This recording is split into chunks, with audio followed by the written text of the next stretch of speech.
ทานเธอเฮาอยู่ไกลแสนไกลแต่ไอจะมีแต่น้องนาไอขอสัญญาจะบ่เฮ็ดเจ้ามีน้ำตาถ้าเจ้าเหงาและอยากให้เจ้านั้นโทรมาหาไอสิคอยถ้าเจ้าโทรมา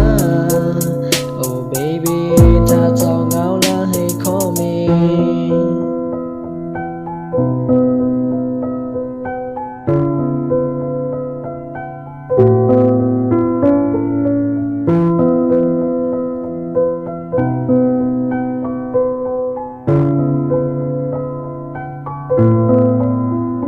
ลาดูหนาวมันก็เริ่มเข้ามาแต่ไอคนนี้คิดฮอดแต่น้องนาและคิดฮอดเจ้าตลอดเวลาแต่ว่าตัวเจ้าคงบ่ต้องการเวลาที่ไอเหงาและอยากให้เจ้ามากอดอยากจะบอกว่าคิดฮอดเจ้าตลอดไอเว้าแท้บ่ได้มาเพื่อหลอกแต่ว่าตัวเจ้าคงบ่ฟังดอกไอคนนี้บ่เป็นคนโลเลแต่ว่าตัวเจ้านั้นยังบ่โอเค